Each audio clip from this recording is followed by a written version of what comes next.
Moi, je connais Turin depuis très très longtemps parce que j'ai fait mon diplôme d'étudiant et ma thèse après le doctorat sur Cesare Pavese, qui était lié à Turin, comme vous savez, par la topographie, les rues, et sa vie, son œuvre et Einaudi. Donc j'ai vécu à Turin plusieurs jours, plusieurs semaines pour voir tous les amis qui étaient encore vivants de Pavese, Massimo Mila, Sturani, et les gens d'Einaudi, Calvino qui avaient là, Vittorini aussi qui habitait Milan. Enfin, tout ça, pour moi, c'était lié à Einaudi et au milieu intellectuel antifasciste. C'était la capitale de l'antifascisme. Hein. Et après, j'ai connu Carlo Levi très bien. Il vivait à Rome, mais on est très très amis. Et donc tout ce milieu, pour moi, c'est très lié, très très lié à Torino. Et puis mais à l'époque, c'est une ville très noire, très grise, très sale, très. Et puis alors, je suis retourné souvent. Et la dernière fois, il y a 2 ans, même pas.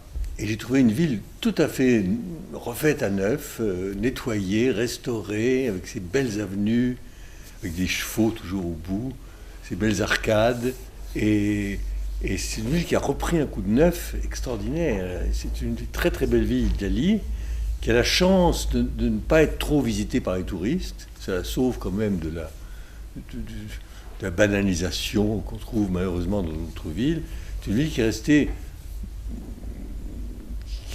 qui a un caractère extraordinaire, hein, je trouve. Qu'est-ce que c'est pour vous la force? La force. Moi, je ne suis pas très pour la force physique, ça ne m'intéresse pas.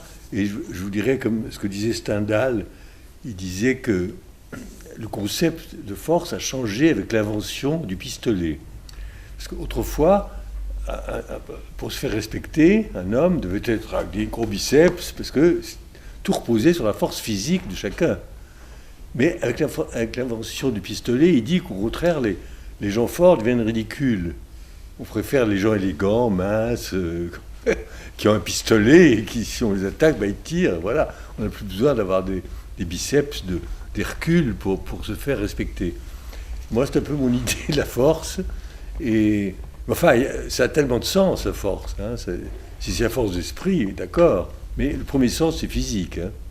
Alors ça, j'aime pas. Ça, enfin, je trouve ça effrayant, la force. Mais dans le sens moral et intellectuel, c'est une chose magnifique, évidemment.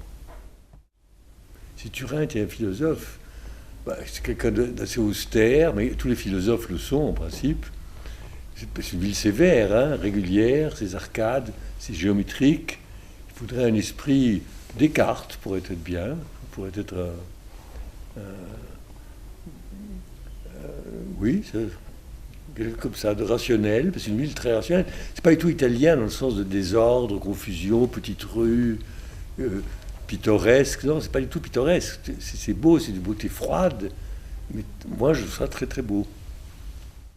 Io ho sempre viaggiato, da quando ho 20 anni, prima l'Europa, l'Italia, e poi ho viaggiato nel mondo intero. Sono tutta l'America, nord e sud,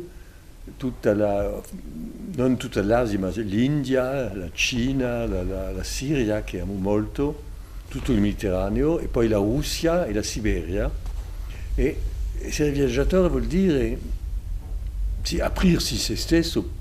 E poi, siccome scrivo libri di viaggio, vuol dire tentare di aprire i miei lettori a nuovi orizzonti, fargli capire che si aumenta la forza spirituale e intellettuale scoprendo nuovi paesi.